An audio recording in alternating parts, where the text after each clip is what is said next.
Cape Cod Broadcasting weaves the listening environments of 99.9 WQRC, Ocean 104.7, WFCC Classical 107.5, Cape Country 104, and CapeCon.com's website experience to reflect the lifestyles of the people who live, work, and play on Cape Cod. We hope that you enjoy this podcast. I'm Matt McCarthy, and you're listening to Sunday Journal. It is the ultimate sign that summer is here on Cape Cod. The Cape Cod Baseball League season starts in just a few weeks, meaning the nation's best collegiate baseball players will soon descend on the Cape. Here to talk about the start of the season are Judy, Walden, Scarafile. She's the president of the Cape League, and John Garner, the league's director of public relations and broadcasting. Summer is here.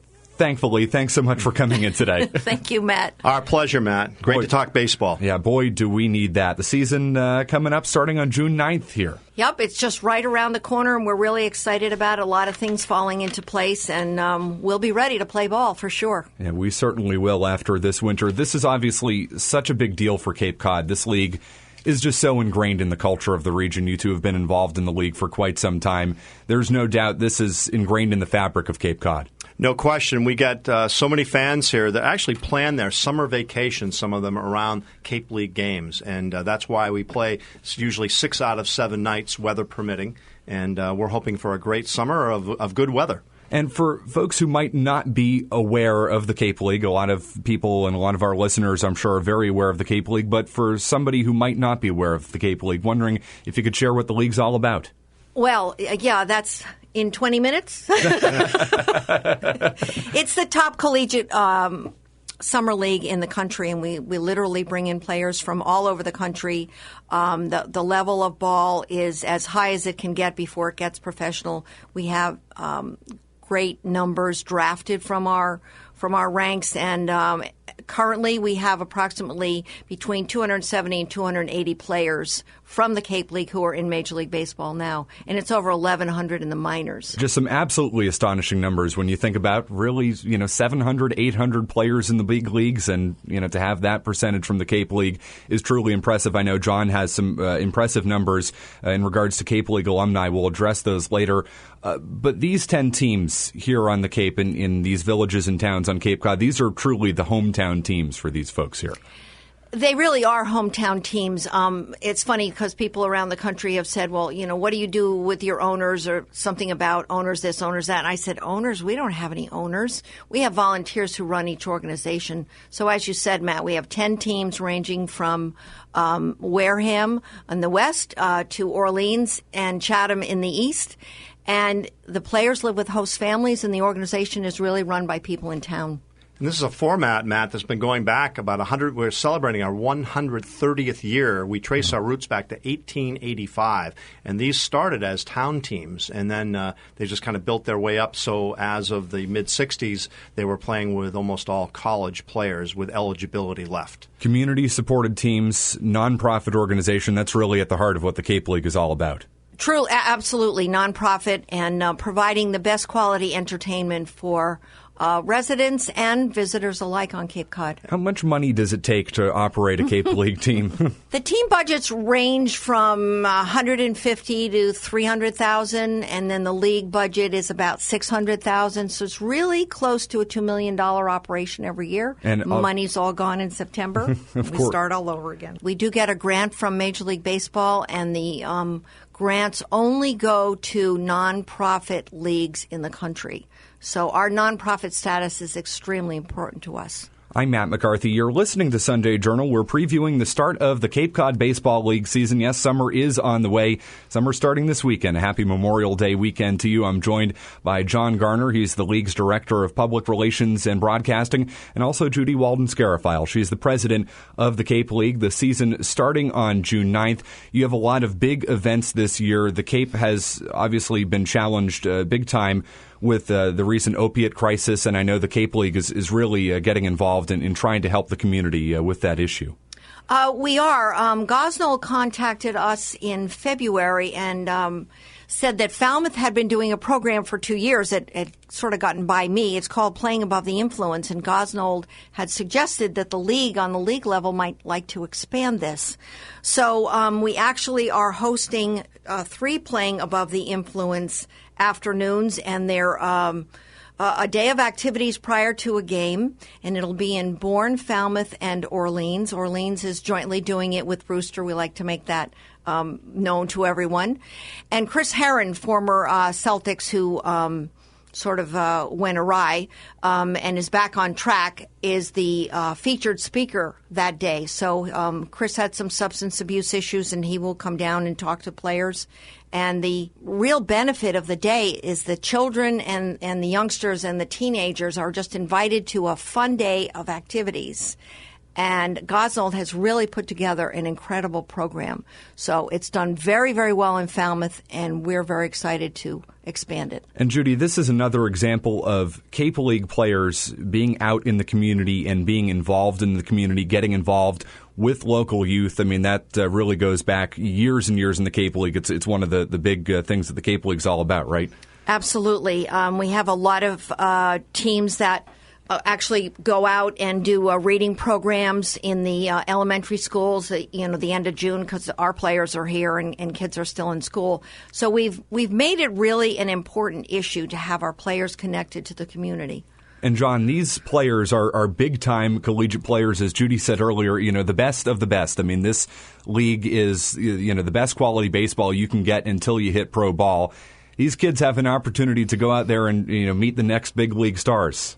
About 75% of our top players come from the top 30 baseball programs in the country, the Stanfords, the USCs, the Arizona States, even Boston College, UConn here in New England, University of Maine. We get a lot of players from that. So they flock here during the summer because they want to play against the best. The hitters want to play against other college aces, so they'll never face the college team's 5th and 6th starters. They're going to face the number 1 and 2 starters for the most part. Most of our players have finished up their freshman, sophomore, and in some cases their junior seasons. Some of them are draft eligible. They've been drafted. They want to improve their monetary situation, so they'll come play on the Cape. We've had that happen a few times with great success. And do you know of any big-name returning players this year off the top of your head? Anybody really stand out? Well, one player that's got a big name is Kevin Biggio. His dad, Craig Biggio, is being inducted in the Baseball Hall of Fame in Cooperstown. And so we've got a father-son combination. Craig played for YD in 1986 and is being inducted this summer in Cooperstown. And his son, Kevin, is playing his 2nd straight year out of Notre Dame for the Harwich Mariners. And we were talking a little bit earlier about the statistics of Cape League players in the big leagues. Craig Biggio certainly being one of the big-time Cape League alums. This April, there was a significant amount of former Cape Leaguers making their big league debuts. You always look at the health of an organization, and one is how are we doing in the minor leagues and more importantly in the major leagues. And I think we had an all-time record, 21 Cape League alumni make their major league debuts in April. Wow. 3 more on May 1st and 2nd. Last year we had 9, so we tripled our number of debuts, exactly tripled our number of debuts during the month of April from 2015 to 2014. I'm Matt McCarthy. You're listening to Sunday Journal. We're talking about the Cape Cod Baseball League. Their season opens up on June 9th. Summer, yes, it is finally here on Cape Cod. John, the Cape League is obviously so big on the national level.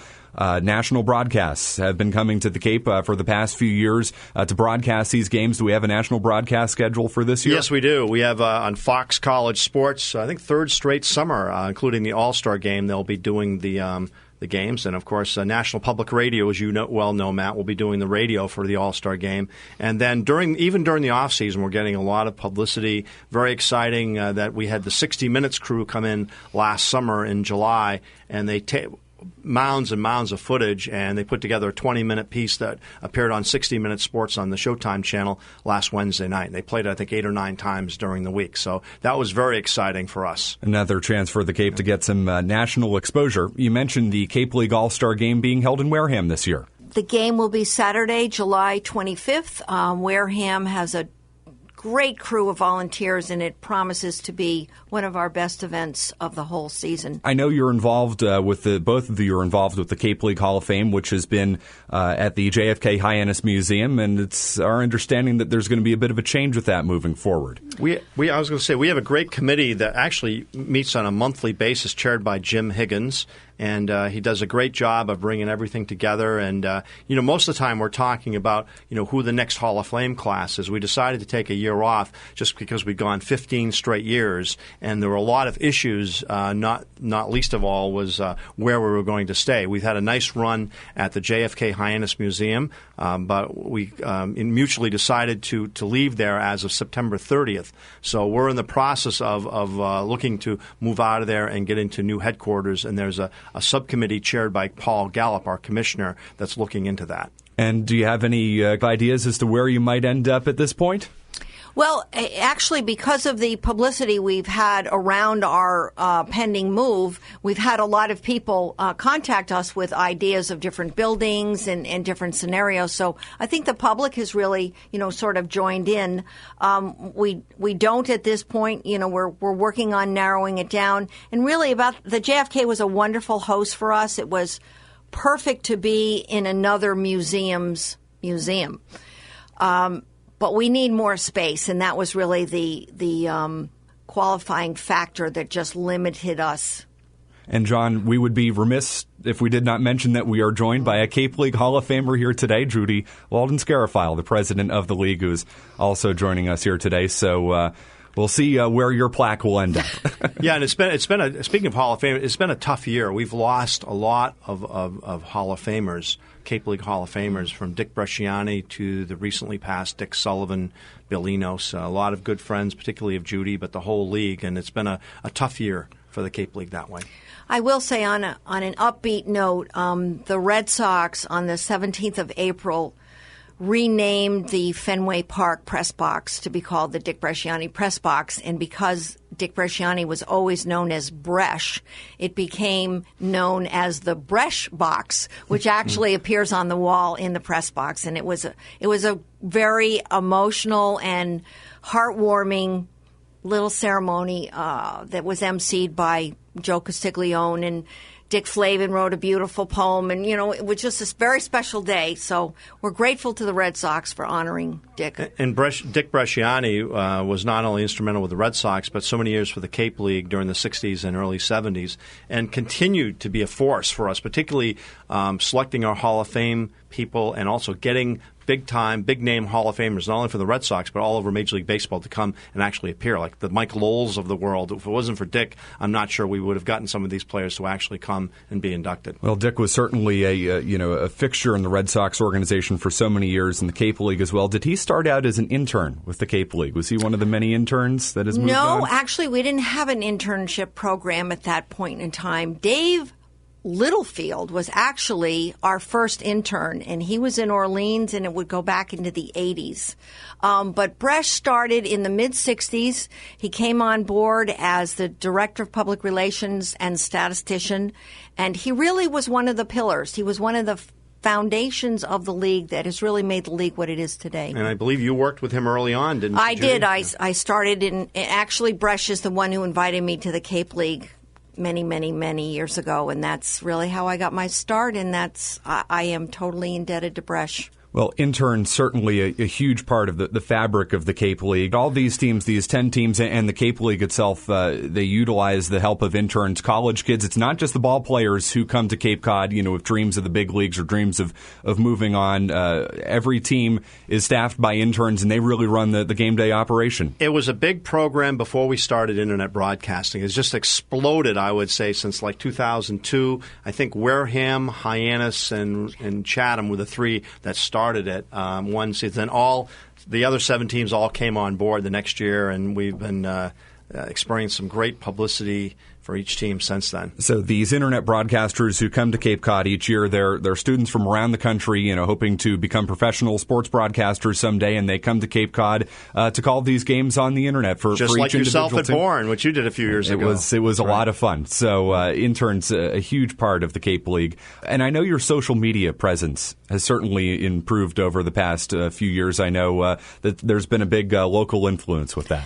Yes, Ashley Crosby, who's a graduate of Barnstable High School, really got our social media program going 4 years ago, and she did almost single-handedly in the beginning really, really get it established, and then helped it to grow. And then Ashley went on to her professional student career. And Liz Cohen, who is another graduate of Barnstable High School, has now taken that over. And Liz is absolutely dynamite. She's just all over it. And I really think our social media is starting to explode. One big event that you have coming up as we sit here on Memorial Day weekend, the annual tryout for the Cape League. What should folks know about that? We've got some pretty good baseball players. We in this do. region. It ties everything together the first few weeks of the season, because with the college baseball season, starting later and ending later with the regionals and the super regionals and college World Series, plus the Team USA tryouts, we have a lot of missing players those first 2 or 3 weeks, really right up until July 4th weekend. And so a lot of these players from the tryouts are signed either as temporary or perhaps as permanent players. We've had players like Charlie Furbush and Justin Maxwell, 2 future major leaguers that have come out of this tryout in recent years. And it will get anywhere from 20 to 50 players signed out of that tryout. And that's on Saturday, the weekend between Memorial Day and the start of the season. And it's over in Wareham. And Sue Pina does a great job of putting that whole program together. She's helped by some of the local college coaches as well. And if there are any ball players who are listening out there who are interested in the tryout, what do they need to know? They have to be nominated by their head coach or one of our scouts or maybe one of our league officers. So certainly if there's anybody, they would just need to send the information to Sue Pina, who's the assistant general manager of the Cotuit Kettleers. I'm Matt McCarthy. You're listening to Sunday Journal. We're joined by John Garner and Judy Walden Scarafile from the Cape League. Their season starts on June 9th. Summer is officially here. John, I think you have the schedule there, June 9th. Opening night, one of the big nights for the Cape League. Yeah, we have games at Brewster, Falmouth, Harwich, Orleans, and Chatham that first night. So they'll be raring to go, and we expect to have big crowds. The first 2 Sundays of the year as well, we have double headers, and part of that is to try to get some space in the schedule early on when the crowds may not be quite as big. So we're hoping for big crowds where a person can come in that really loves baseball will be able to see 2 7-inning games. And each team hosts 1 7-inning doubleheader during the season, those first 2 weeks. And I'm sure, as you both know, there's nothing that can throw a wrench in the Cape League schedule like a week of rain.